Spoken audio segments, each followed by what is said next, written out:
Om Akhandamandalakaram Vyaptam Yena Characharam Tatpadam Darshitam Yena Tasmai Shri Gurave Namaha. Vasudeva Sutam Devam Kamsachanuramardanam Devaki Paramanandam Krishnam Vande Jagadgurum. Krishnaya Vasudevaya Devaki Nandanaya Cha Nanda Gopakumaraya Govindaya Namo Namaha. Sarvebhyo Namaha Pranamaha. Katakakshāsu Asmabhihi Srimad Bhagavad-gitayaha Prathama Saptama adhyayaha Kritaha Patitaha Teshu Datta Artheshu Vayam Spashtikaranena Avagataha api. Adhyasyam kakshayam vayam ashtamasya adhyayasya prarambham kurmah. In the previous sessions, we have done the first 7 chapters of Bhagavad-gita. We have understood the meanings to some extent. We have tried to clarify the meanings of different terms.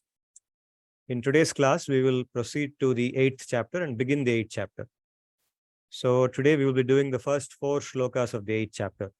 But before I get into the 8th chapter, I will revise some of the very key ideas that were covered in the first 7 chapters.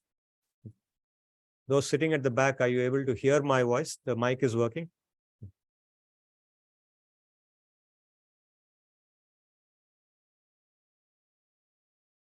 In the first chapter, we saw Arjuna's delusion. Arjuna is supposed to be leading the war along with Krishna as his charioteer. But Arjuna is, at the moment of, even after the conch has been blown, he says, I will not fight, because he feels that he is going to kill his relatives and that's a crime. So he wants to go away from there. So Shri Bhagavan begins his discourse in the 2nd chapter, the 2nd, 3rd, 4th, and 5th, and 6th chapter. These 5 chapters together, the key points covered are, Shri Bhagavan begins by telling us through Arjuna that we are actually the Jivatma in the body. We are not this material body, we are the Jivatma in the body. And he spends 20 shlokas. The first 20 shlokas of his discourse are spent in contrasting the properties of the Jivatma and the body. That is the basis of Vedanta philosophy. Then, Shri Bhagavan tries to distinguish between what the majority of the Veda says. The Veda is a huge, voluminous work. The Veda is apaurushaya, means it's not written by anyone.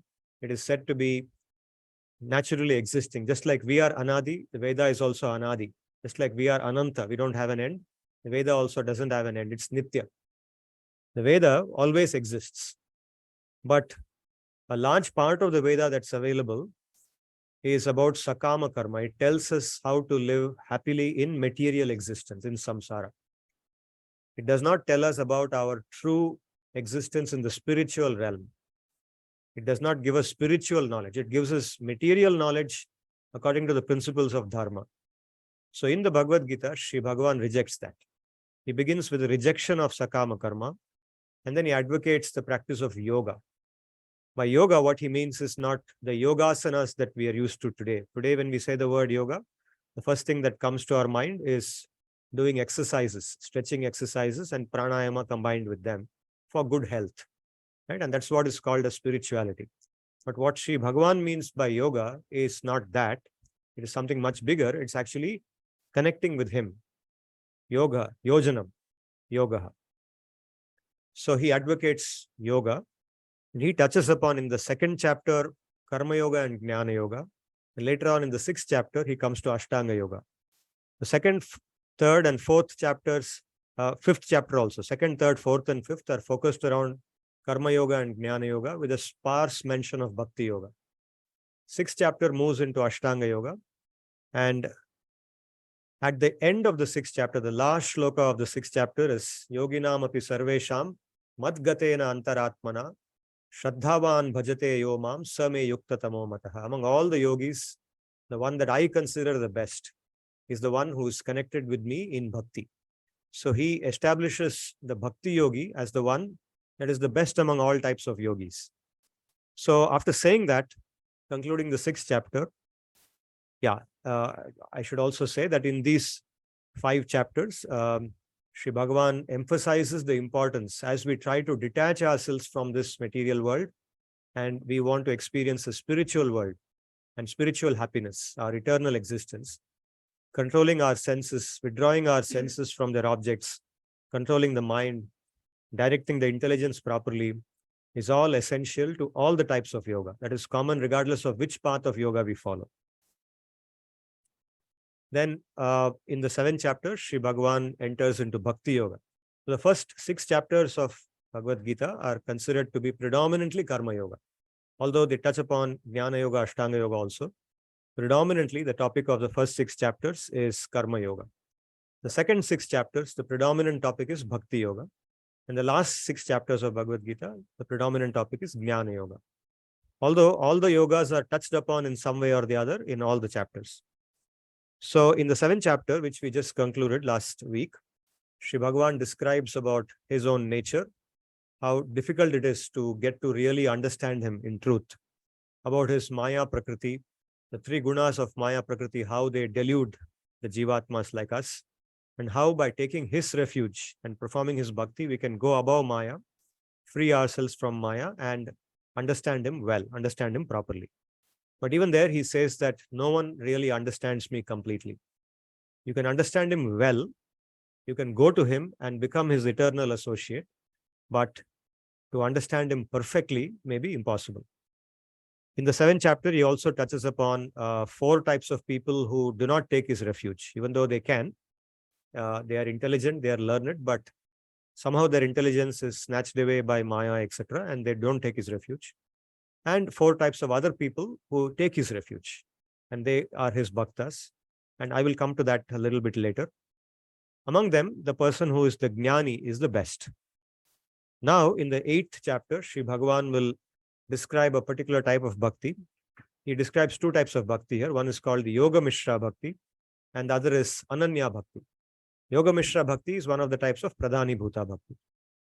So I will now go into that. The classification of bhakti that we have seen so far. Broadly speaking, 3 types of bhakti: Guni Bhuta Bhakti, Pradhani Bhuta Bhakti, and Kevala Bhakti. The first 6 chapters predominantly focused on Guni Bhuta Bhakti. What is meant by Guni Bhuta Bhakti? In Guni Bhuta Bhakti, bhakti to Krishna is present in a secondary manner. Guni Bhutam in Sanskrit means secondary. Pradhani Bhutam means primary. So, in a secondary manner, the sadhaka, the practitioner, performs bhakti in order to empower the process that he is otherwise following. What are those processes? The first one is sakama karma, which I just said Sri Bhagavan rejects kamya karma. Karma done for the purpose of achieving material desires, for some material enjoyment or resolving material difficulties. That's kamya karma. So, the Veda provides different ways to do that without doing bhakti as a predominant thing.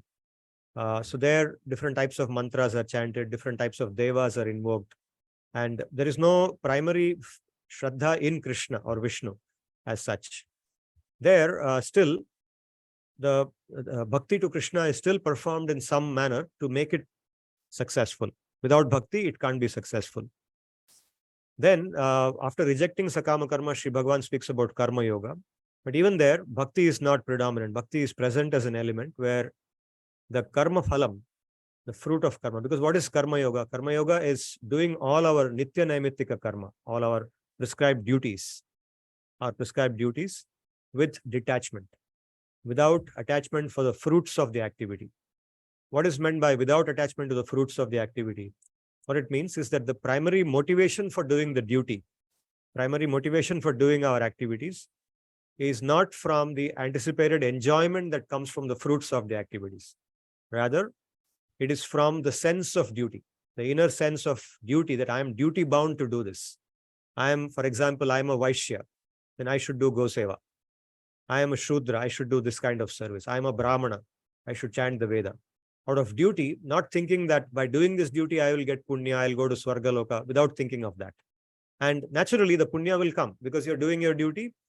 natural system, the system naturally ensures that you will get your punya. And therefore, to get rid of that punya, one offers it to Bhagavan. And in that way, bhakti comes into karma yoga. So it's called bhakti mishra karma. Similarly, jnana yoga, which is after karma yoga, when one gets sufficiently purified by karma yoga, one performs jnana yoga. And so that form of jnana yoga where bhakti is not predominant is called bhakti mishra jnana. Then ashtanga yoga, which we saw in the 6th chapter. So what we saw in the 6th chapter is ashtanga yoga. In ashtanga yoga, bhakti is added to the end. Bhakti is mentioned in some of the shlokas in the 6th chapter as something that enforces the process of yoga and finally gives mukti to the person who performs that bhakti. So it's bhakti mishra yoga. Now, if you contrast this with pradhani bhuta bhakti, where bhakti is the predominant element, what have we seen in the Gita? We saw the first thing called karma mishra bhakti. So you can see this is in contrast to bhakti mishra karma. This is karma mishra bhakti, where, for example, these 4 people, 7th chapter, 16th shloka, Sri Bhagavan speaks about 4 types of people. 3 types of them, 3 of those types are listed here under karma mishra bhakti. They are artha, the artha, jigyasu, and artharthi. Artha means one who is in distress or feeling misery. So he takes the shelter of Sri Bhagavan. So he has the understanding that if I am connected with Sri Bhagavan, if I'm always doing his puja, always worshipping him, then I'll be able to, either the difficulties will leave me permanently or they will become milder than they are, or I'll learn how to cope with them. I'll find out ways by which I'll be able to cope with them. Those ways, Sri Bhagavan will protect me from those difficulties. That understanding is the understanding of the artha. So in his mind, Sri Bhagavan is the predominant source of that relief from misery. Jigyasu is one who has several inquisitive questions. He's philosophically disturbed, philosophically very inquisitive. He's driven to answer his questions. So his misery comes in that form. He's not peaceful because so many questions keep troubling him. So to answer them, he takes shelter of Sri Bhagavan. And through that, his questions become answered. He gets clarity. Artharthi, one who is looking for material prosperity, and that absence of material prosperity is his distress. He's troubled by that. So he takes, just like Dhruva, the story of Dhruva, where he got so insulted by his mother, stepmother, that he went in such a disturbed state of mind to the forest and took shelter of Vishnu and finally got his problem resolved. So these 3 types of karma mishra bhaktas are mentioned in the 16th shloka of the 7th chapter. Then a 4th type, Sri Bhagavan mentions in the 29th shloka, which we saw in the last session. Jara marana mokshaya mam ashritya yatantiye. That's called Jara marana moksharti, one who wants to become free from old age and death. That's also karma mishra bhakti. So after saying this, Sri Bhagavan also touches upon jnana mishra bhakti, that is also in the 16th shloka. There he says the 4th type of bhakta that's mentioned in that shloka, jnani. He's the one who has understood that I should not be looking for any material returns. My eternal identity is being a bhakta of Sri Bhagavan. And the only thing I want to do is to be a bhakta of Bhagavan. That's all. So Sri Narada, for example, in his previous birth, the son of a Shudra, right? I have told this story earlier, but some of you were not here, so I'll repeat that story. So Narada he recounts 2 of his previous births. So in the second last birth, from the current form that he was a Gandharva. And he was once invited to a party, not a party actually, he was invited to a festival where there were great sages and they were doing some yajnas and everything. So in that festival, sacred festival, this Gandharva, he was exhibiting some loose behavior. Somehow, because of his bodily beauty, Gandharvas are supposed to be very beautiful and they can sing beautifully, right? So they are people who sing very well. So people invite them to places where singing is required, right? Just like singers we invite to a party, something like that. So in that particular event, Narada, I mean this Gandharva is not Narada at that time. He's a Gandharva. His name is some Upabarhana or something. So this Upabarhana, he gets into a very frivolous mood and he starts enjoying with the Apsaras and others who are present there. He starts exhibiting loose behavior. So seeing that, the sages who are there, they take pity on him and they curse him out of pity. They say that if you do this, you will get a lot of pap. Therefore, before getting that pap, we will curse you, that You will now immediately end this life as a Gandharva, and you will be born as the son of a Shudra woman in a Shudra family, and you will have to live one birth as a Shudra. So when he realizes that, he takes he begs for forgiveness, and then they assure him that something good will happen to him. So immediately he falls from that Gandharva loka into into the Bhuloka, where he takes birth as the son of a Shudra woman. In that birth, of course, when he is born, at a very, very small age, before he can see his father dies. So his mother and he are living. And at the age of 5 years, when he is just a 5-year-old boy, at that point of time, in the Chaturmasya season, right now Chaturmasya is going on. Chaturmasya is the rainy season during which the saintly people, they observe different types of vratas. So the sannyasis, those who are supposed to be always moving from one place to another place, during the Chaturmasya, they don't move anywhere. They stay wherever they are. And they perform different types of vratas like fasting and prayers and so on. So these group of sannyasis happens to be passing by that place, and they stay in a house very close to the house of this little boy and his mother. His mother, being a Shudrani, she engages in the service of these sages. The sages engage her in their service. She cleans their place of residence. She washes their clothes. She cleans the vessels after they have cooked the food, so on, so on.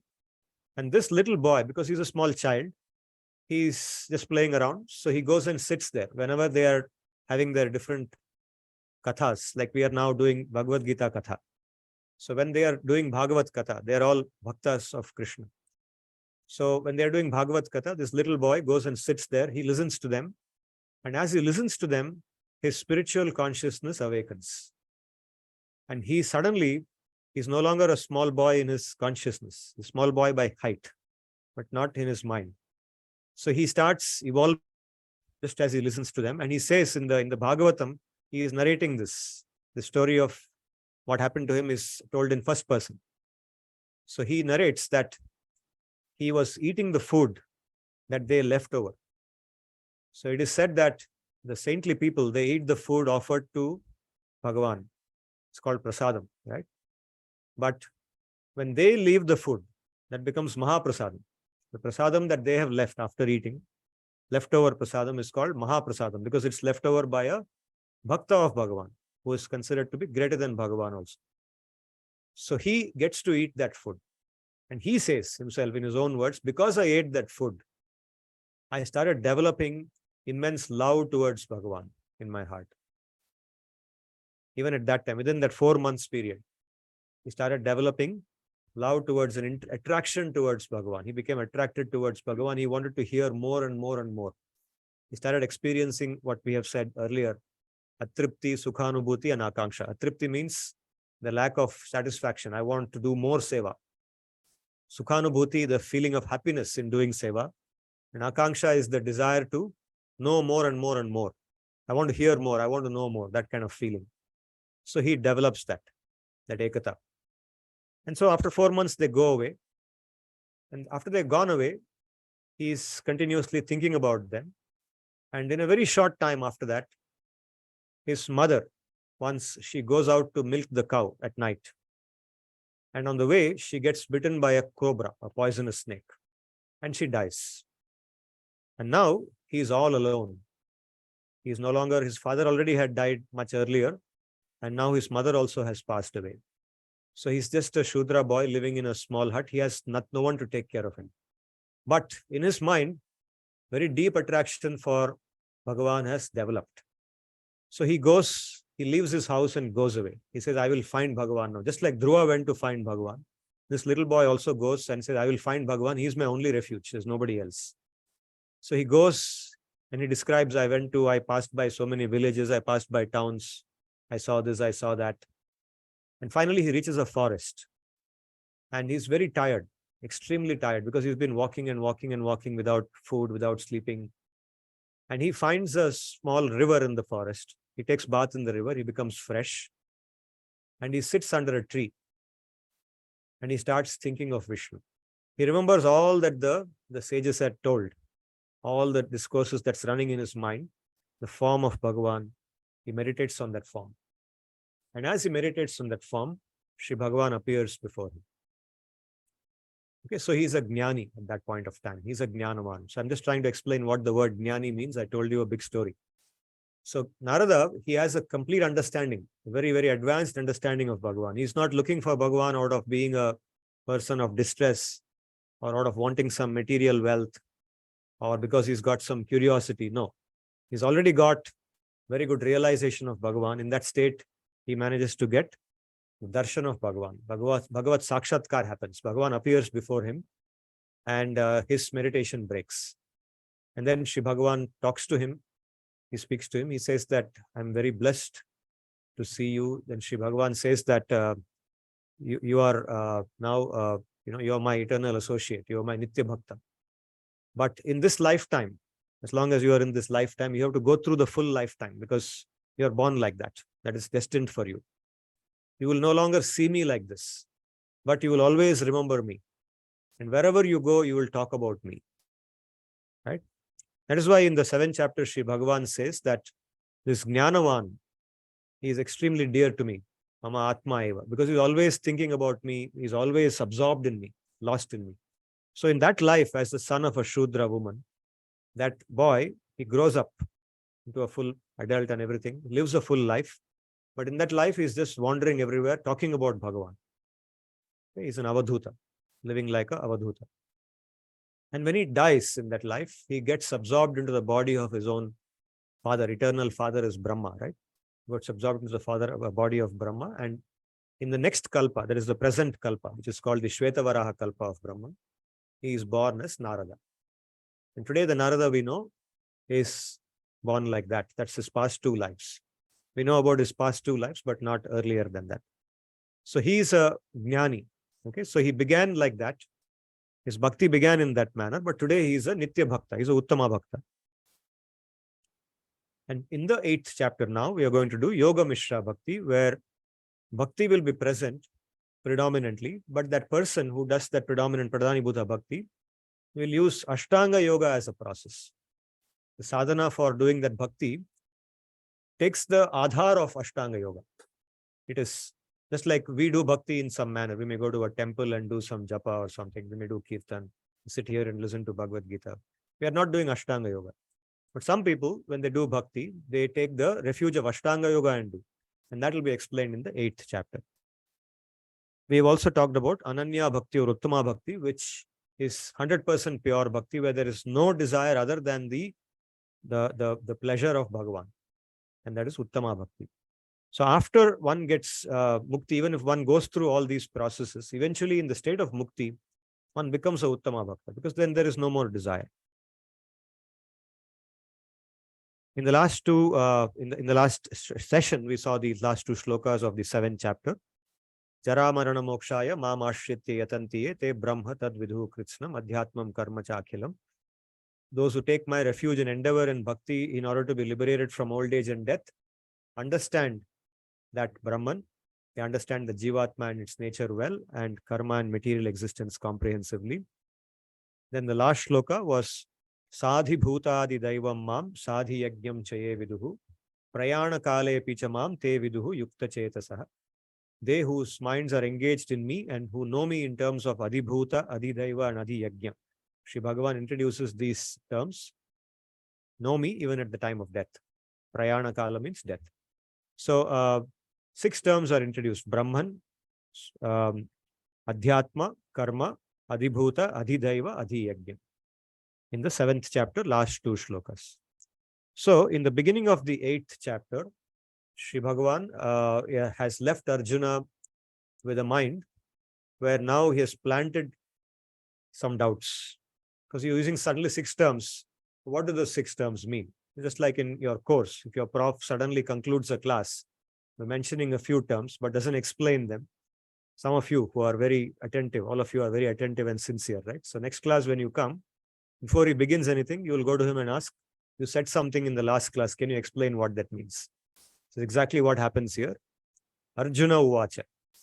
Kim tad brahma, kim adhyatmam, kim karma purushottama, adhibhutam cha kim proktam, adhidaivam kim uchyate. So the shloka is Very straightforward. O Purushottama, what is that Brahman, which you are also referring to as Tat? What is Adhyatma? What is Karma? What is it that is termed as Adhibhuta? And what is said to be adhidaiva? Adhiyajn katham koatra dehesmin madhusudana prayana kale cha katham gneyosi niyatatmabhihi. What is the adhiyajn and how is he to be known? Is he here in this body?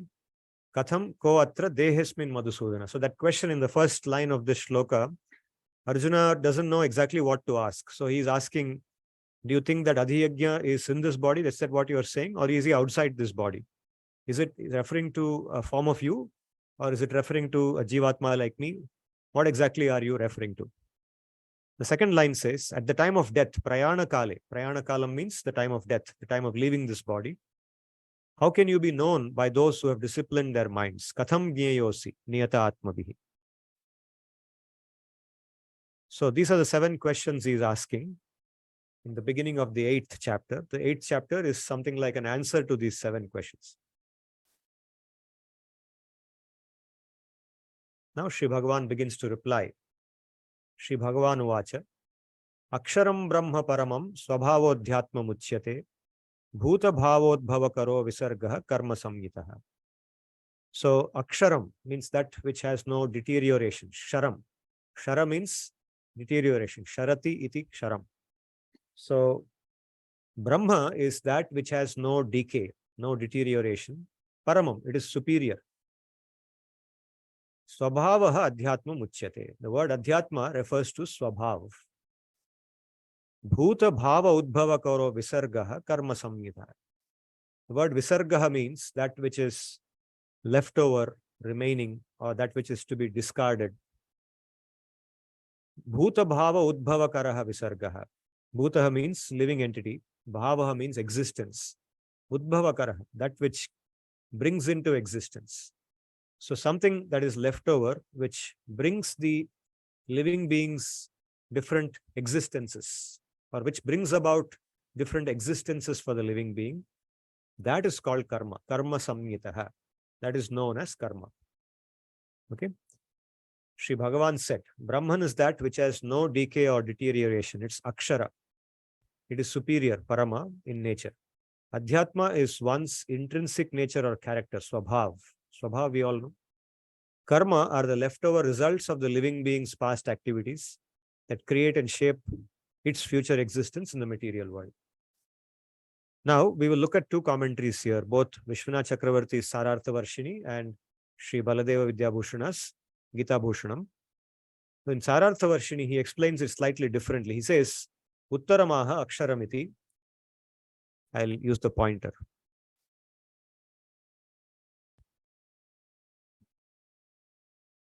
Uttaramaha aksharamiti na ksharati iti aksharam nityam yat paramam tad brahma.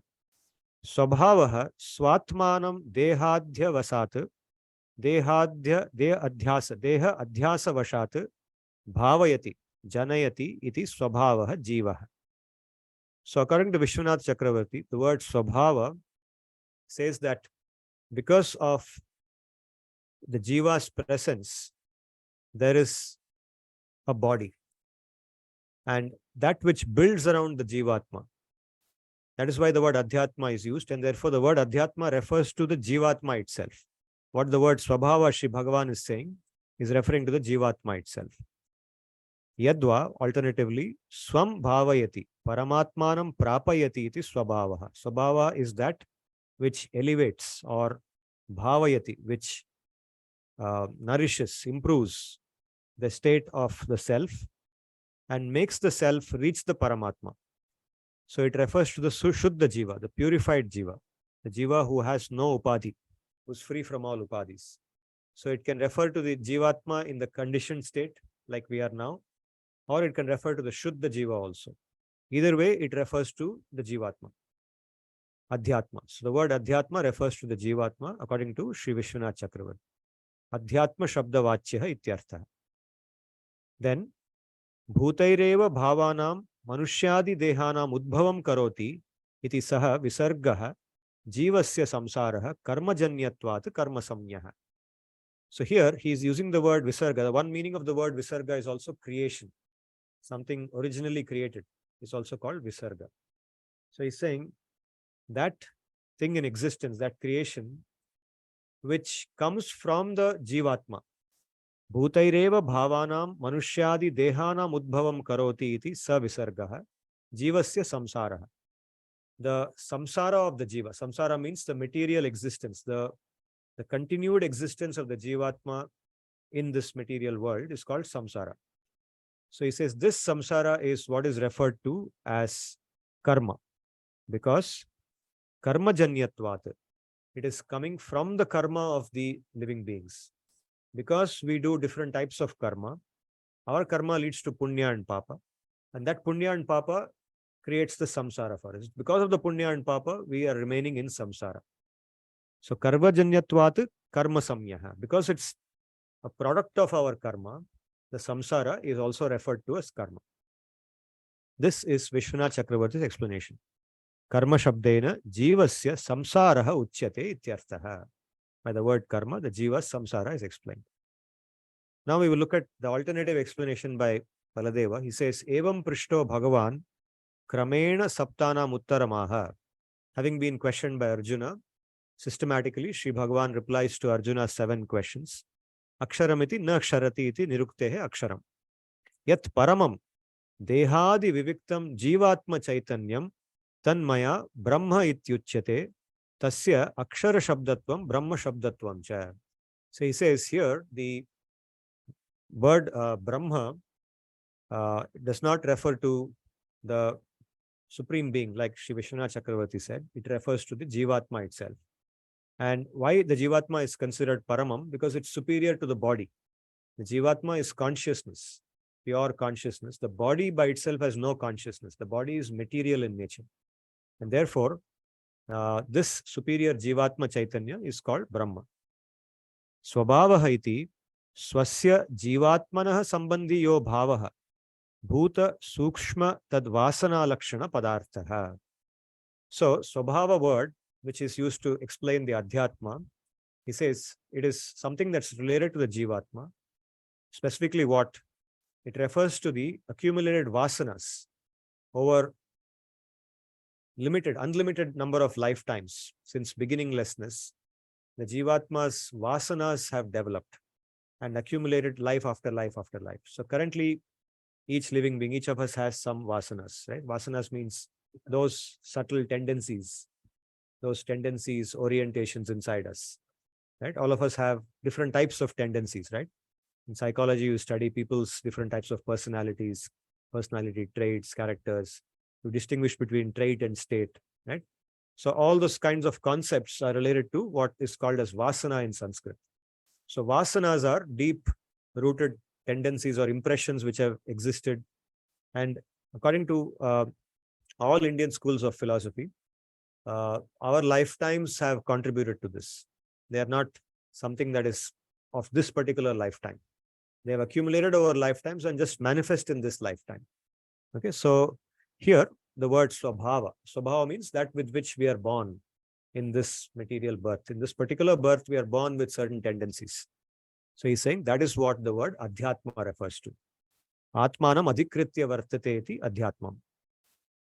Panchagni vidyayam patitaha tada atmani sambadhyamanatvat maya adhyatmam uchyate. So he's referring to a section of the Chandogya Upanishad called Panchagni Vidya. And I'll be going to that now in a couple of slides. So in Panchagni Vidya, a detailed explanation of how the Jivatma's karma and its vasanas carried from one lifetime to another one is described. So he's saying that is what he means by adhyatma. Bhuta iti tesham sukshmanam bhutanam stulataihi taihi sampriktanam bhavaha manushyadi lakshanaha tat udbhavakaraha tat utpadakaha yo visargaha sa karma samyitaha. Here he is using the word visarga as something that is leftover, the leftover karma, leftover results. Okay, what does it do? It creates new existence for the jivatma by giving it a material body. According to the karma that is left over now, What has already been experienced has been experienced. That will not do anything further. But what has not yet been experienced, the karma, that karma will create new bodies. And so he says that is called visarga here. And that is the one that is referred to as stulataihi taihi sampriktana, means it is gross in nature. The jivatma is sukshma, it's very subtle. The jivatma is not visible, it can't be seen with the eyes. But the body can be seen, right? The body is gross in nature. It is sthula. So this bhav means existence. For example, our existence now is defined in terms of this body. At least we are conscious of our existence only in terms of the body, right? We are not conscious of ourselves as the jivatma. So this bhav being referred to is the existence in terms of the body that's been created. So bhuta bhava udbhava karaha visargaha karma samyita. That leftover karma, the leftover results of the living being's past activities that create and shape its future existence in the material world. That is how these terms are explained. I'll summarize them before I go forward, but first I will do the remaining three terms also. So in the fourth shloka, Sri Bhagavan says, adhibhutam ksharo bhavaha purushascha-adhidaivatam adhiyajn ahamevatra dehe dehabhritam vara. So he says, adhibhuta is that which is subject to decay, degradation. Ksharo bhava. So material nature or matter, any material thing, it will degrade, right? Nothing material will survive for a long time. Although we may not like to believe that. For example, if I buy a new car, right? I'm not buying it thinking that one day this car will become destroyed. When I buy the car with a lot of money, with a lot of love, what is in my mind is this car is going to give me a lot of happiness. It will give me status. It will give me convenience. It's going to last with me forever. That's the feeling with which we buy it, right? But nothing in this material world, however durable it looks like, whichever company has made it, doesn't matter. It's going to last only for some time. So adhibhuta refers to matter, anything made of matter. Adhidaiva purushascha adhidaivatam. Adhidaiva refers to the purusha. The word purusha is used to sometimes explain to purusha by default means male, right? But the word purusha is also used in Vedanta philosophy to refer to different entities at different times. Sometimes the word purusha is used to refer to the universal form of Sri Bhagavan. So among the different forms that Sri Bhagavan takes, one of the forms is this entire universe. And this universe consists of so many types of living beings, particularly the devas who run this universe. Just like we say the government of India. Okay, the government of India is a concept. There's no one thing called the government of India. It's a concept, right? It's an abstract concept. But under that concept, we subsume all kinds of things like the different ministers, the prime minister, the president, the different ministers, the IAS officers, the governor. All these things are included inside that. Similarly, the concept of Purusha is just like that, the universal form of Sri Bhagavan. And that universal form has all the devas inside it. Devas are the ones that correspond to the ministers and the bureaucrats in the government. The devas are the ones who run this universe, as per Indian philosophy. Devas are beings who are in a higher state of existence than us. Okay, their consciousness is much more elaborate. Their powers are much greater than our powers. Just like a minister's powers are greater than the citizen's powers. A bureaucrat's powers are also greater than a normal citizen's powers, right? So just like that, the devas' powers are greater than the manushya's powers. So adhidaiva refers to that Purusha, which includes all the devas inside it. Then he says, adhiyajn ahamevatra. The word adhiyajna refers to me only. Ahameva. It refers to me only. Dehe dehabhritam vara. I reside inside the bodies of all the living beings. Why the word adhiyajna is used, we will see. Says Sri Baladeva explains, adhi iti ksharaha pratikshana parinami bhava stulo deha sa maya adhibhutam iti uchyate. Every moment it changes. Anything material, this body, for example, we think the body is eternal. We think the body is now, going stronger and stronger. But actually, another perspective on looking at the body is actually dying every minute. Because every second that passes, 1 second of our life is over. We get closer to death. So the body is changing. Every moment it is changing. Bhutam praninam adhikritya bhavati iti vyutpattehe. Bhutam means it is based on the shelter of the prani. So it is called adhibhuta. Purusha, Samashti Virat Purusha, the entire universal form. Maya adhidaiva mityuchyate, adhikritya vartamanani, adityadini daivani, devatani, daivatani, yatra iti utpattehe. Atra dehe adhiyajno, yajnam adhikritya vartate iti. So this is the, for each word he is giving the expansion. Adhiyajna means yajnam adhikritya vartate iti. Adhibhutam means bhutam adhikritya or praninam adhikritya vartate iti. Vyutpattehe tat pravartakaha tat phalapradascha ahameva. So in the body of a human being, what is a human being expected to do? He is expected to do yajna. So in the 3rd chapter and 4th chapter of Bhagavad-gita, in a lot of elaboration, the concept of yajna or worship has been described. So every human being, regardless of whether he is a Brahmana, Kshatriya, Vaishya, Shudra, he has to engage in some form of yajna or the other. Work, even doing your normal karma, is considered as yajna, form of worship, right? So who is the person who inspires us to do that yajna? That is Sri Bhagavan. He's residing in the heart. He's residing within the living being. So therefore, because he is the one who is inspiring or initiating the living being into doing yajna, and also he is the rewarder of the yajna, the punya, papa, etc., which comes from doing yajna, that is awarded by him. So adhiyajna pratyakhyayani tu swayameva uhyani. So further questions may arise, and that one can guess. Eva karena swasmat tasya bhedo nirakritaha. So he's saying, by using the word ahameva, he's distinguishing himself by saying, it is me only, not somebody else. Distinguishing himself from the jivatma or thinking of the adhiyajna as somebody else. Anena katham ityasyapi uttaramuktam pradesha matra vapuhu tu anena antarniyamayan aham yajnadi pravartakaha ityartaha. So pradesha matra vapuhu means, pradesha means this length, the distance between the tip of the thumb and the tip of the forefinger. So it is said that Sri Bhagavan, when he resides in the heart of the living being, he takes this size. He is existing in this much length, whatever that length is, so many inches. So he is in that height. Okay, pradesha matra vapuhu. He has that size in the body. And he is sitting there, he inspires the living being to perform different activities. Tathacha mad archana sevat etan brahmadin saptarthan swarupato ashramena vindati iti. Tatra brahmadi yajnam prapyataya adhyatmadini tu heyataya iti. Heyataya iti. So Shri Baladeva concludes by saying that by doing his archana, puja, and seva, different types of seva, one can understand the meanings of all these terms very well. By knowing all these terms very well, one gets to understand Sri Bhagavan better. But even after understanding these 6 terms, only 2 of them, Brahma and adhiyajna, these 2 are the ones that we want to try to attain.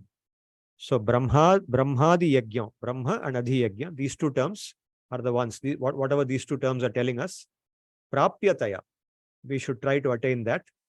And the other 4 terms, we should reject. We don't want to attain that. Adhyatmadini tu heyataya iti. So summarizing, Brahman means the supreme being or the jivatma, depending on which commentary you follow. Adhyatma means the jivatma or its intrinsic nature or character, svabha, that reflects its accumulated vasanas of the past. Karma, the jivatma samsara, or the leftover bad karma that is yet to fructify. And this is also described in Vedanta philosophy as anushaya. Anushaya means at any given point of time, there is some bad karma left, which will come to us as suffering. Okay, that, or which will make us take a body, which has to go through different types of experiences. Adhibhuta refers to the matter or material energy, which is not eternal, but which decays over time. Adhidaiva refers to the universe form of Sri Bhagavan, of which the devas also are a part. And adhiyajna, the Paramatma who resides within every living being, inspires it to perform yajna worship and imparts the rewards of worship. So of these 6 terms, only Brahman and adhiyajn are the goals that we try to attain. And these 4 are meant to be something that we know about. We should have knowledge about this to get complete knowledge, but we don't pursue them. Now, the 7th question I will not be addressing in this class. 7th question was, at the time of death, prayana kale cha katam gyeyosi. The time of leaving one's body, how should one know you? What should one do to remember you at the time of death? And what happens when you do that? Okay, so that I will take up in the next class. But before I conclude the class today, I want to take you through something else that Sri Baladeva also explains in his commentary to the 3rd shloka of the 8th chapter, which we just saw. This portion I have separated out because it's elaborating on a particular process that's described in the Chandogya Upanishad. So here, of course, in the Chandogya Upanishad, there are more details given. If you want to go to the original Chandogya Upanishad, we can go and see it. I also had a look at it. There's much more detail given, but Baladeva summarizes it in his own words in a sort of a condensed manner. So let me explain that. It says, Jyotishthamadi karmana swargam asadya tasminna deva dehena tat karma upabhujya bhanda sankranta grita sheshavat bhogorvarito yaha karma shesho bhuvi manushyadi deha labhaya visrishtaha tanmaya karma uchyate. So he's explaining the meaning of the word karma, which we had just now dwelt with. So he says that people, or a very pious person, he does activities like the Jyotishtoma yajna. There's a particular kind of yajna called Jyotishtoma. So Jyotishtoma yajna is a yajna that is done in order to attain the Swarga loka. So by doing karma like Jyotishtoma yajna, Jyotishtoma homa, the Jivatma, he attains the Swarga loka. Chandogya, in Chandogya Upanishad, Dyu Parjanya Prithvi Purusha Yoshitsu Panchasu Agnishu Shraddha Soma Vrishtyanya Retamsi Kramat Panchahutayah Patyante. So in Chandogya Upanishad, a metaphorical explanation is given in which the Jivatma is going from the Bhuloka, from this earth, to Swarga loka, from a Manushya loka to Swarga loka, and then spending time in Swarga loka, and again being born on Bhuloka after his karma is exhausted. The whole cycle is explained in 5 stages. And in each of the 5 stages, a metaphor is used. The metaphor involves basically conceiving the performance of yajna and the Jivatma being offered as a item of ahuti. Ahuti means an offering into the yajna. Ahuti means that which we pour. Yajna means the most basic form of yajna is a fire, right? There's a homakunda made and a fire is burning. And into the fire, ghee and other kinds of offerings like rice or til, different types of offerings are poured into that. That's called ahuti. Ahuti means what is offered into the fire, right? So now you can use this as a metaphor to think of something as the fire and something else as being offered into the fire. So what is done here is 5 things are conceived of as fires, 5 different types of fires, and 5 different types of offerings corresponding to each of them. And along with each of them, the Jivatma goes as an offering into that fire. Okay. And these 5 different yajnas and offerings, they together form 5 stages in the cycle of the Jivatma going from Manushya Loka to Swarga Loka and coming back to Manushya Loka and being born again here. Okay, so how does it happen? I'll explain that and also show you in a diagrammatic form. Tatra ayam arthaha vaidiko jivaha iha loke asmayani dadhyadini shraddaya juhoti. So what I'll do is I'll read out the whole thing and then explain the meaning. That will be faster. Taha dadhyadi mayyaha panchikritatvat panchabhuta rupaha apaha shraddaya hutatvat shraddhakya hutiswarupena tasmin jive sambadhaha tishtanti. Ata tasmin mrite tat indriyadishtataro devaha taha dyulokagnav juhvati tadvantam jivam divam nayanti ityartah. Hutastaha somarajakhya divya dehataya parinamante tena dehena satatra karma phalani bhunte. Tad bhoga avasane asmayo jivavan dehaihi taihi devaihi parjanyagnau huto vrishtihi bhavati. Vrishti-bhutaha taha sajivaha prithivyagnau taihi hutaha व्रीह्याद्यन्न bhavam labhante. Annabhutaha sajivaha purushagnau hutaha reto bhavam bhajante. Reto bhutaha sajivaha taha yoshidagnau taihi hutaha garbhatmana stitaha manushya bhavam prayanti iti tad bhava hetuhu anushaya shabdavachyah karma sheshah karma iti. So to explain that single word karma, is telling a whole detailed explanation of the 5-stage transmigration of the Jivatma. So now to explain this whole thing, I have made a sort of a diagrammatic representation in the Chandogya Upanishad.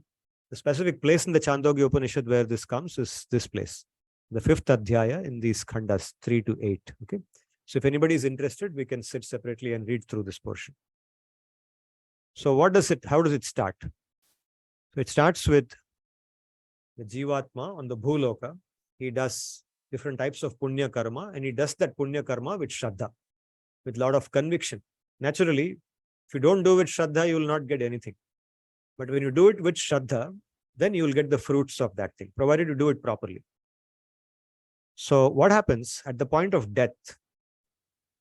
The Jivatma has done all the activities, all the punya has been done, but that shraddha with which he has done, that shraddha sticks to the Jivatma, because he is all the time hoping that I will now get the fruits of whatever I have done. With that hope, he reaches the point of death. So at the point of death, when he leaves the body, what happens? The devas, there are particularly one type of devas who are called the devas of the senses, the indriya adhishtataraha devata. That's what he says. They are in charge of making the Jivatma leave the body and go to the next place. So what they do, they offer that Jivatma along with the Shraddha into a particular type of Agni.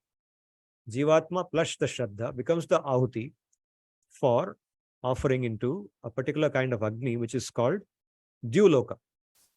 Dyuloka means Swargaloka. The word Dyu is equal to Swarga. Dyuloka means Swargaloka. So that Dyuloka is conceptualized as a particular kind of Agni. And the Jivatma is offered into that Agni. In simple language, the Devas take the Jivatma from the body, from a human body, into Swargaloka. That's what it means. Metaphoric language, Jivatma is offered as Ahuti into the fire known as Swargaloka. In simple language, the Jivatma is taken from Manushya Loka to Swargaloka. That's what it means. So then what happens? Because of that offering, the Jivatma is born in Swargaloka, in Dyuloka, in a divine body. So this body is replaced with a beautiful divine body. And that body is also known as Somaraja, the generic name. A generic name for the divine body that Baladeva explains is called Somaraja. Okay, Somaraja otherwise means the king of the moon, or the moon who is a king. Just like our Chandra, we have sent a Chandrayaan also now to see the moon, right? So there is one deity there. That's also called Somaraj. But here in this place, this word Somaraja refers to the body that the Jivatma gets on Swargaloka. Okay, now what happens? In Swargaloka, this Jivatma enjoys in that divine body certain types of enjoyment which cannot be got in this body. Okay, in this body also we can get a lot of enjoyment. But all that enjoyment is nothing compared to the enjoyment we can get in Swargaloka.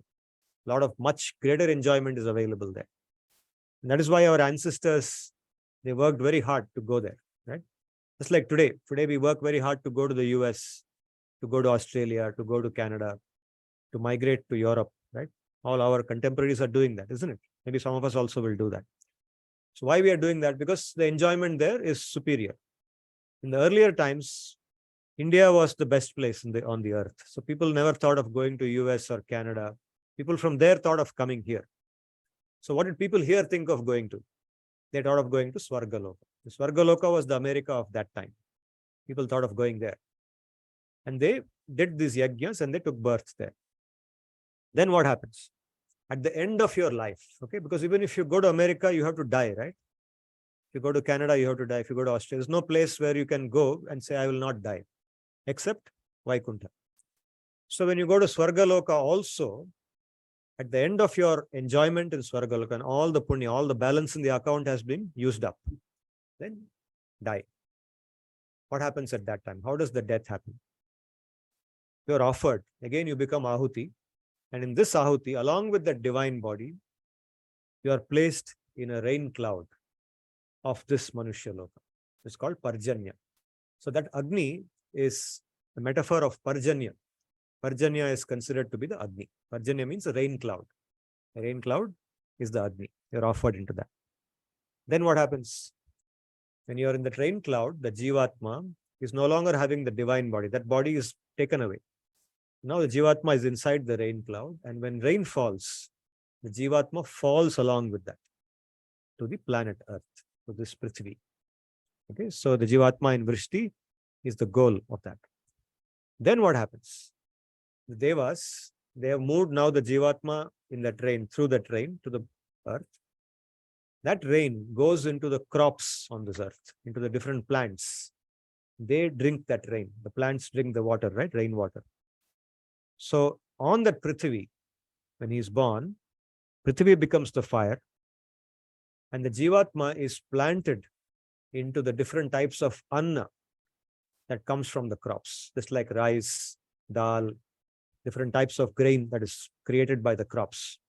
The Jivatma moves from the rain cloud, through the rain, onto the earth, stays in the ground for some time, then goes into the plant, and then goes into the different grains. Then those grains, the Devas offer as ahuti into the body of a male Purusha. And the male person, any male, not necessarily human being, any creature which is in the male gender, when that eats the food, the Jivatma goes into the body of that particular creature in the form of that food. So that male becomes the Agni. Okay. What happens? The food gets transformed into the semen in the body of that male. Retas. In Sanskrit, retas is the word for semen. And eventually, the Jivatma is offered as ahuti from the body of that male into the body of a corresponding female. And the female is the Agni in that metaphor. And then gets a body, a new body, depending on its karma. According to the karma that it has had in the past, it gets either a human body or the body of some other creature, and then lives again on the earth. So this is the cycle. So this cycle is complete. Again, if the Jivatma does punya karma and does all the same thing, it will again go through the same cycle. Okay, so unfortunately, the Jivatma does not recollect that it goes through this cycle. So each time it is born, depending on the situation on the earth at that time, and according to again its karma, it may end up doing the same things again and goes through the cycle again and again. And this is called the cycle of samsara. Now, this is a simplified cycle. You can think that every time the Jivatma is born on the earth, it does not get a human body. If it gets a human body, it is more fortunate, because in the human body, you can perform dharma. You can do good karma, you can earn punya, or you can do Bhagavad seva and get mukti. But if it's not so fortunate, then its karma takes it into the other creatures. It's born in the bodies of different creatures, and then it has to evolve back to a human body again. When that bad karma is over, again it gets a human body, and again gets the opportunity for performing karma. So this is the elaborate description of these terms, and I particularly spend time on this because I like the way in which they have done a very detailed analysis of the word karma here. So for today, I will stop with this, and if you have any questions, you can always ask me, and we can discuss. Those who are online also, if you are with us, please feel free to ask questions. Sir, good afternoon, sir. I'm Shomadip. Ramadip, good evening. Namaste. Sir, I have one question. So we have discussed Purusha, right? Yeah. And Veda is also called Apaurusha, right? So Veda is why it Apaurushaya. is? Yeah. So what does it mean, sir? Veda is Apaurushaya. Apaurushaya means that which is not created by anyone. It doesn't have a creation, nor does it have a destruction. It is Nitya. Just like the Jivatma is Apaurushaya. The Jivatma has no creation, right? Bhagavan also has no creation. It's always existing. Just like that, the Veda exists in the Shruti form. It exists as very subtle Shabda, sound, in a very subtle form, not the gross sound that we hear. In a very subtle form, it exists along with Bhagavan. It exists in his breath. It says that every time he breathes in and breathes out, the Veda comes out of his breath. It's always existing. So Sri Bhagavan is also not the creator of the Veda. He's not the Srishtikarta. Okay. That's why it's called Apaurushaya. So in the Shastra that we have, for example, now we say that Veda Vyasa wrote the Vedas. Okay. That's what we say, the people who have Shraddha. The Western scholars who write on this will say that the Vedas were written by some unknown authors in 1000 BC. They write something like that, right? According to our tradition, the Vedas, in the form that we have, what we have as written Vedas, that was actually written by Veda Vyasa. He put it down in the beginning of the Kali Yuga. Before that, they were not written down. They were only told, recited. They were told. The moment the Guru, see, the level of concentration of people was so high that the Guru would sit and the disciples would hear from the Guru. Right? Even now, in some places, it happens like that. There are certain places in India where Guru Shishya Parampara is still going on like that. Okay, there's one village, I sent that video some time back. I sent it to you.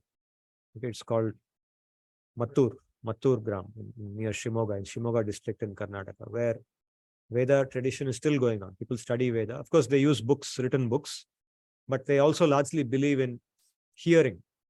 Keep the book closed, just hear what the Guru is saying, and the Guru repeats it, you repeat after the Guru. So just by hearing, not only the sentences, but the meaning also becomes clear. You also understand what it says. If you don't understand, you ask the Guru will explain. Okay, that is how the Veda is taught. That's why it's called Shabda. Now, what is Paurushaya? So you must also understand, is there something else called Paurushaya? Yes. For example, Manusmriti. Manusmriti is Paurushaya. Manusmriti is a book that's written by Manu, the personality called Manu. Okay, so he wrote down, just like our constitution. We have a constitution that's composed by a team of people. Ambedkar was one of them, right? So different people, great people in the country, they got together and they wrote down a constitution, laws by which we should be living happily. Similarly, a person by name Manu, he put down his thoughts and it's called Manusmriti. So like Manusmriti, there are so many texts that different people write. They are also considered very authoritative. They're considered as authoritative as the Shabda because written by people who understood the Veda. People who understood the Shabda Praman, they have written the Smriti Shastra also. So their Smriti is also considered as good as Apaurushaya Vakya. But it's not Apaurushaya. It is Paurushaya.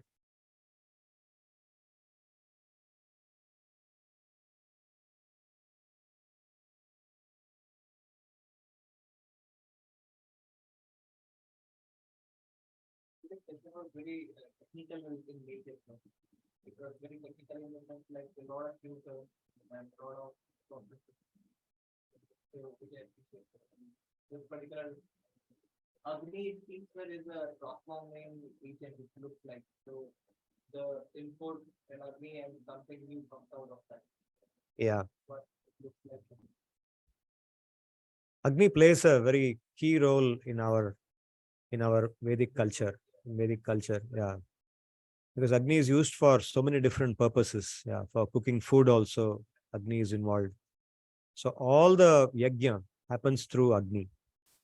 And so whenever there is no real Agni also, no fire also, a metaphor of Agni is used. Even in the 4th chapter, the metaphor using Agni is used. How, for example, even doing japa. So we are offering that sound which we are creating to the Agni of the mind, right? Offering it to the Agni of the mind is like Agni. They're offering that. We are hearing it. Or you can say Agni of the ears. They're offering. So the metaphor of Agni is used in so many different places to explain one thing being offered to another thing. One other example is the Jeta, the food. Jataragni. Yeah. Food that was the Yeah, digestion of the exactly. Jeta- Jataragni. Yeah. Jataragni. Jataragni. Jataragni. Yeah. If you have that, you will not taste anything. Hmm. The Jeta is strong. Yes. When the Jataragni is strong, then diseases will not happen. Jataragni is considered as a very important constitution of our body for good health. For good health, right? Yeah. When Jataragni is weak, we are not supposed to eat anything. We're supposed to fast. By fasting, the Jataragni is restored. Fasting restores the Jataragni to its normal form. Right? Yeah. There also Agni appears. Yeah. It is called Agnasa, right? Huh? From Agnasa, it releases. Where does it come from? Agnasa. Agnashaya. Agnyashaya. Agni, Agnya. Agnehe ashaya. Agnyashaya. Okay. I have not heard the term before, so I don't. Okay. Okay. Like we discussed that ministers have more power than a citizen or a bureaucrat has more power. So in the spiritual realm, do devas have an edge over us in performing bhakti? In the spiritual realm, do devas have more edge over us in performing bhakti? No. First of all, devas are not in the spiritual realm. Devas are also a part of the samsara. The devas that we are talking about now, they are not in the spiritual world. Svargaloka is also a part of the material world, all the way up to Brahmaloka. Brahmaloka is far higher than Svargaloka. We say Bhuloka, Bhuvarloka, Svargaloka, Maharloka, Janaloka, Tapoloka, and then Satyaloka. This is the hierarchy of the different states of existence, right? So from Bhuloka and Bhuvarloka are considered as part of the Madhyastha, that is the middle planetary system, or middle states of existence. We are in Bhuloka. So there's something called Bhuvarloka also, which we don't experience. And then there is Svargaloka, higher than that. The Svargaloka onwards, there are 5 states. Svargaloka, Maharloka, Janaloka, Tapoloka, Svargaloka, Satyaloka. Satyaloka is where Brahma stays, the highest one. Brahma stays in Satyaloka. But even that, even up till there, it is samsara. It is a material existence. Beyond that is spiritual existence. That is where Sri Bhagavan stays. What do we mean by when we say material existence? What is the difference between material existence versus spiritual? The fundamental difference is avidya. Avidya, or ignorance of our real nature, is what causes us to be in material existence. So someone like Gautam Buddha or Sri Chaitanya Mahaprabhu who have already realized the truth. So they're being in Bhuloka, are they even out of Brahmaloka? They are not in material existence. So even you're physically the body, you may be in a body in the material world. Somebody may be having a material body. Even when they have a material body, it is possible that they have elevated their consciousness to become fully aware of Sri Bhagavan and their own identity as Jivatma. They have full knowledge of that. Then they are not in samsara.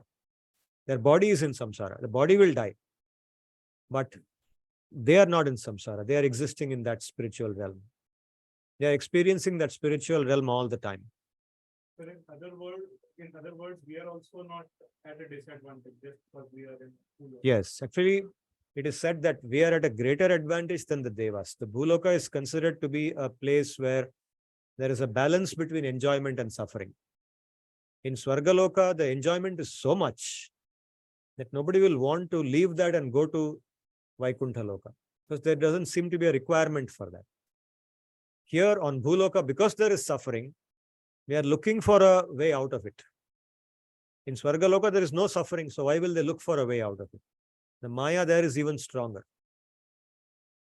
But suddenly death comes, and then they come back. So therefore, they should be asking this question: are we at a disadvantage? Not we. Right? Yeah, I'll first take her question. Niyati.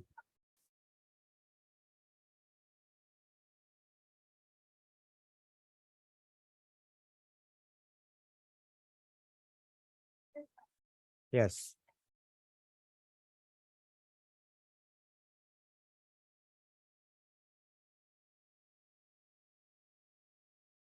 That's why it's called samsara, cycle of samsara. Samsara chakra also. It's also referred to as chakra.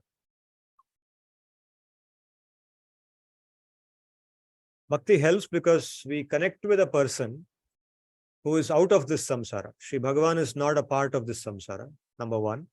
Secondly, he is very compassionate, very kind. So from inside the heart, in the 10th chapter, he says, there are 4 shlokas which are considered the essence of the entire Gita. He says that Matchittaha matgata pranaha bodhayantah parasparam kathayantascha mam nityam tushyanti cha ramanti cha. He says there are some class of people, he's describing his bhaktas. He says they're always thinking about me and they get so much happiness in talking about me.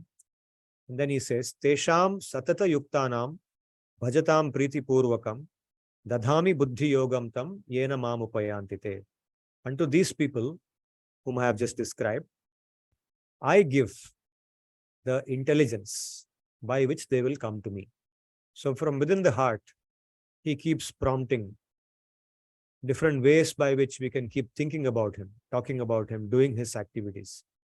So as a result of doing that, it says, Teshameva anukampartham aham ajnana jamtamaha nashayami atma bhavasto jnana deepena bhasvata. So with the shining lamp of knowledge, I destroy the darkness in their hearts out of my extreme compassion for them. Anukampartham. He says, because of my compassion, I destroy the darkness in their hearts with the shining lamp of knowledge. So in the path of bhakti, Sri Bhagavan takes personal interest. He becomes like your personal mentor, personal coach. Just like everybody goes to the gym, right? But not everybody takes a personal coach. All of us go to the gym, we'll just go there, find some machine which is free, something is free, we go there and pull something, push something, exercise ho jata. We still, our body will grow, will become healthy. But some people, they hire a personal coach.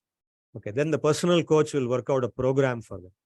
You should do this, you should eat this, you should not eat this. Everything, every moment, the personal coach is dominating their life. Exactly in the same way, Sri Bhagavan dominates the life of a bhakti yogi, in contrast to the other yogis. In the other yogis, Bhagavan is just there as a kind of a distant measure, a distant support. Bhakti supports, and then that breaks the cycle. When that shelter of Bhagavan comes, then that cycle of samsara is broken. The body will continue to have its punya and papa. The body will get disease sometimes. It will become all right, healthy sometimes. It will have its own course of what it's meant to have, it will have. But in the path of bhakti, Sri Bhagavan gives the intelligence of how to cope with everything and takes us through that. That's how the cycle of samsara breaks.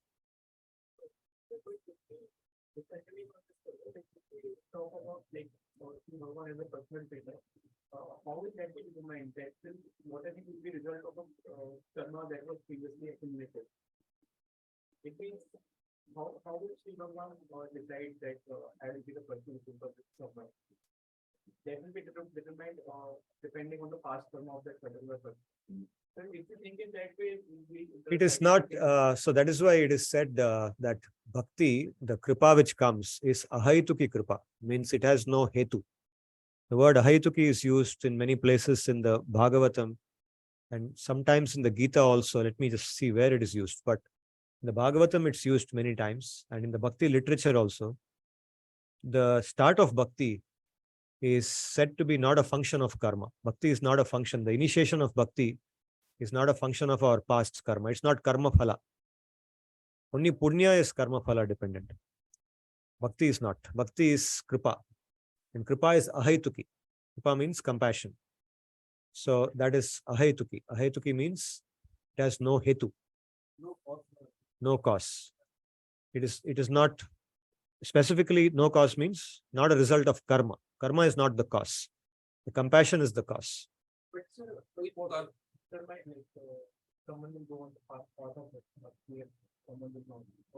We cannot.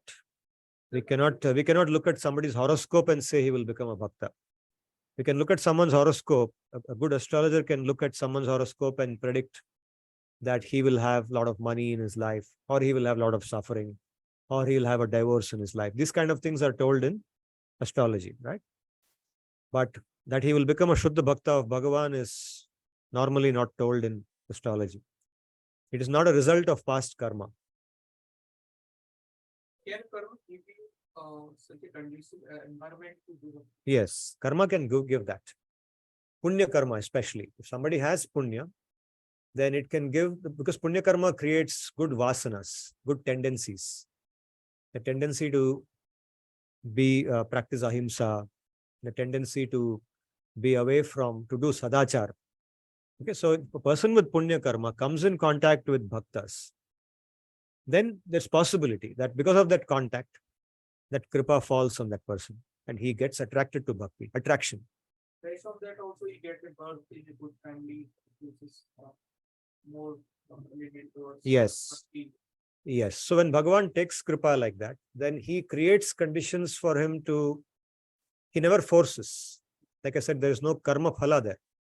He creates conditions whereby that person comes in touch with somebody who is already doing bhakti or talking about bhakti. Just like the story of Narada. Narada's becoming a bhakta of Bhagavan happened in that lifetime, but it was not predicted. It was not something that was a result of any karma that he did. Right?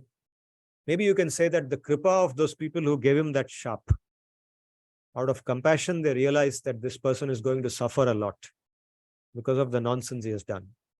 And therefore, we curse him. And that was the seed for that bhakti to start. So then he developed attraction towards those sadhus. But attraction, again, is ahetuki. Just like you can't predict somebody will get attracted to somebody else. I mean, to give you a very crude analogy, we see sometimes some romantic relationships around us. You see someone getting attracted to someone else. You see that all the time. In the student environment, it's all the time very obvious. And we sometimes say, how did this happen? Right? Attraction, because attraction is illogical. It's not based on logic. Attraction is not based on any past karma or logic. It just happens. Right? So exactly like that. It's a crude analogy. I'm not saying it's the same as that. It's not the same as that. Sir, here you have very elaborately explained karma. And but when we were summarizing it, so it had mainly a negative connotation. So the fruits which have not been taken form yet of the previous actions that we have done. I mean, it was more in a negative light, the karma that we had discussed. Yeah. So is it the same karma when we talk about karma yoga, or this karma is a different karma? Here we are speaking about karma in the sense of the karma phala. The word karma we have used predominantly as karma phala. In karma yoga, we are talking about karma as the duties, activities to be done, prescribed duties. So here it is being substituted for karma phala. Yeah. The karma phala is now taking the jivatma through different bodies. And the leftover karma gives him eventually the birth on the earth. Yeah, I'll take his question. Yeah. I'll come back to you after that. It's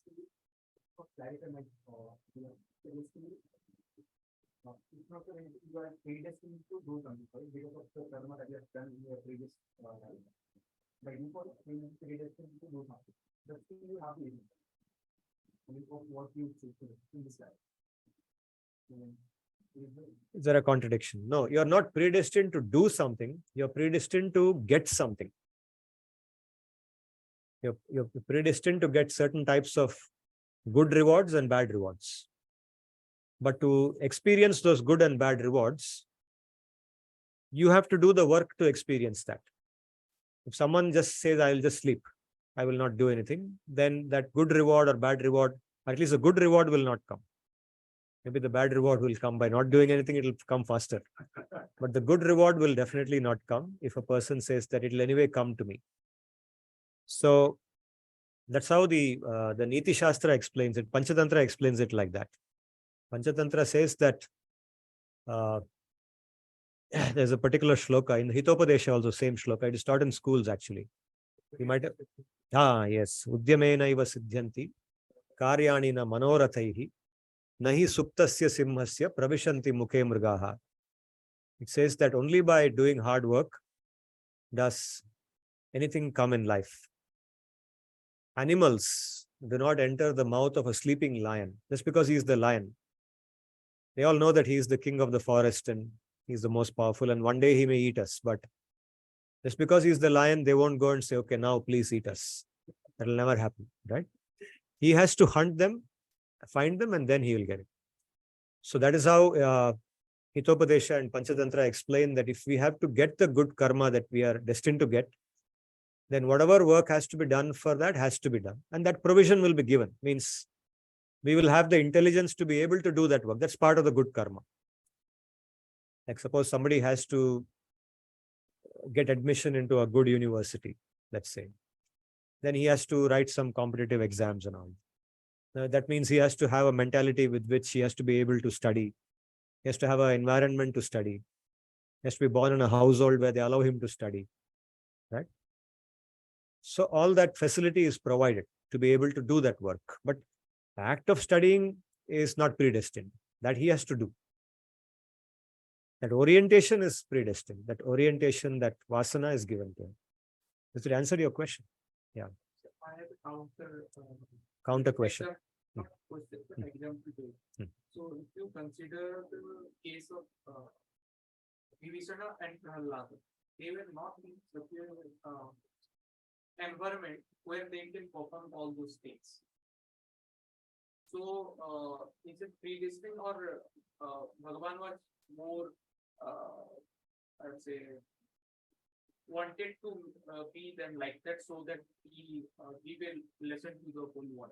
See, in the case of examples like Vibhishana or Prahlada, they are people who are part of the Leela of Bhagavan. Just like when Bhagavan comes as Ram, then Vibhishana, who is his Nitya Bhakta, takes birth as Vibhishana. Similarly, Prahlad, who is a Jivatma in the Nitya Leela of Bhagavan, he is given birth as Prahlad. Because Sri Bhagavan wants to take that form of Narasimha. He wants to come as Narasimha, and those two people, Hiranyakashipu and Hiranyaksha, who are actually Jaya Vijaya. So that Leela has to happen. So to perform that Leela, Prahlad appears there. So they are not going through karma in the same way that the Samanya Jivatmas are going through. People like you and me are going through the karma, cycle of karma in this manner. They are not going through karma in that manner. So their activities are destined in some other manner. So whenever Sri Bhagavan appears here, along with him, he brings his entire team of people. Yeah, their entourage, yes. Just like if a prime minister of the country can go to another country with all his IAS officers and the entire team, his cook also is going with him in that flight, right? So why not Bhagavan going through that? Yeah. Different question. All the bodies or all the material beings that we can experience is made up of something. What is Atma made up? Because in Atma is itself a substance. Just like it's a good question, actually. I remember teaching this once. See, what we are taught in school, in physics, chemistry, we are taught that there's something called substance or matter, right? And then we are taught that matter has three forms: solid, liquid, gas. And then when we go to a higher class, we are taught that there's something called as elements. And we are taught a periodic table: hydrogen, helium, and so on. We are taught all the elements of the periodic table. We're saying all matter can be decomposed into that, right? So this is all one type of substance. The Atma is another type of substance. The difference between the two is this type of substance which we are taught is anitya. In Nyaya, Vedanta, in all the schools of Indian philosophy, this concept of nitya and anitya is there. Anitya means that which has no srishti and no nasha. जिसका सृष्टि नहीं है और नाश भी नहीं है, उसको नित्य बोलते हैं. और जिसका सृष्टि है और नाश भी है, उसको अनित्य बोलते हैं. So whatever we are taught is all matter, that one type of substance. The other type of substance is called Atma. Atma is a separate substance by itself. It is not made up of this substance. Completely different. Yeah. So why I ask this very slow. Fundamentally different. in Bhagavad-gita also Bhagavan says Yes. In second chapter. In fact, the first 20 shlokas that he speaks from shloka number 11 to shloka number 30 of the second chapter is only to contrast these two substances. The substance known as Atma and the substance known as Jada Vastu. The whole 20 shlokas are just a contrast, compare and contrast. You can build a big table by comparing the properties of these two substances. Let's do it. Build a nice table and see all the dimensions on which they are different. The fundamental difference is that he begins with that, no? Natvevaham jatunasam natvam neme janadipaha nachaiva na bhavishyamaha sarve vayam ataf param. He says, he begins by saying in the 12th shloka of second chapter that there will never be a time when you did not exist, when I did not exist, nor all these kings did not exist. And there will never be a time in the future when you will cease to exist. Will I cease to exist, or will these people cease to exist? He says it, the shloka is composed with double negative. Means two negatives make a positive. In that tone it's composed. So that's the comparison of Nitya versus Anitya. Atma versus Jada Vastu. Right? So this is a very technical difference. This difference should be understood before we understand anything else. This difference is acknowledged by all the schools of our philosophy, like Nyaya, Vedanta, Sankhya, Mimamsa, everywhere. Atma is the fundamental element, except of course Charvaka.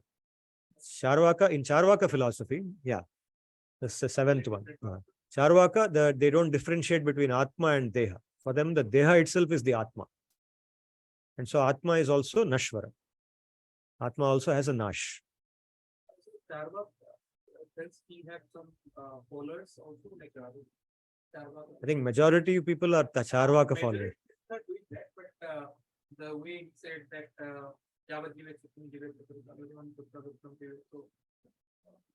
so everybody likes that, no? Yeah. And anybody who sits like me here in front of a mic and talks and advocates that, he will get much more followers than somebody like me. Because I don't want followers. I'm saying. So how many people are sitting here? Some 10 people are in this room, and a few people online. But if I speak that philosophy, then there will be 100 people immediately, right? Yeah. So this word, Charuvak, Yeah. Sweet. Charuvak. Yeah, Charu. Charu means sweet. Vak means speech. The speech which is sweet. Or sweet words. Yeah, sweet words.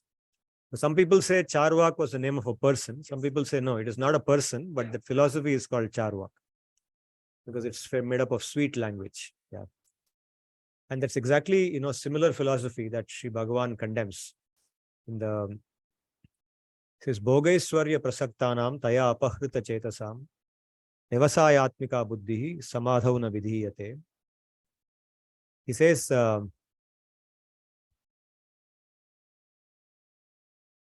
Pushpitam Vacham. I'm not able to immediately recollect the full shloka, but he says the words of the Veda are Pushpitam Vacham. Pushpitam Vacham means flowery language. Specifically, he says this. Just like in English, there's a phrase called flowery language. What does it mean? Flowery language means the use of words just to make it sound more sweet than it actually is. Make something look more attractive than it really is. It's called using flowery language. Flowery language, right? That's not called flowery language. Maybe. Yeah, many people, whatever. I don't want to use any particular person's name. Yeah. So whatever, anybody who speaks unnecessary words just to make their own language seem more attractive, but doesn't communicate anything, doesn't say anything of substance. There's no substance in it. Right?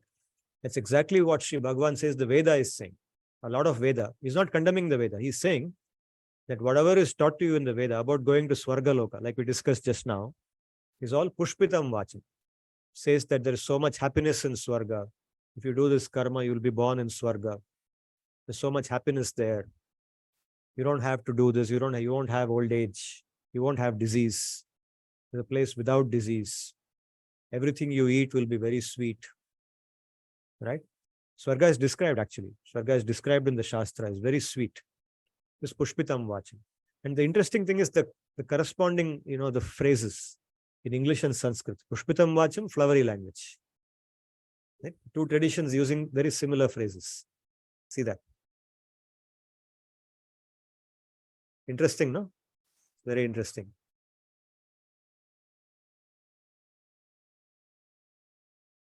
So shall we close for today?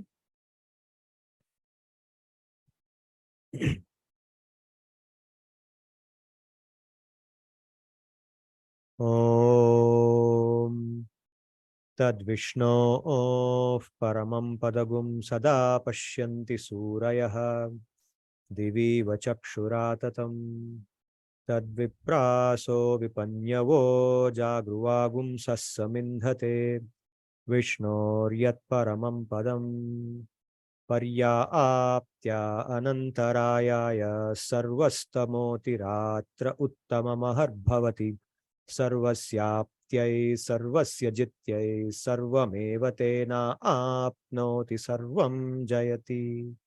Om Shanti Shanti Shanti. Hari Om Tat Sat. Dhanyavadaha. Punarmilamaha. Agrima Kakshayam Punarmilamaha.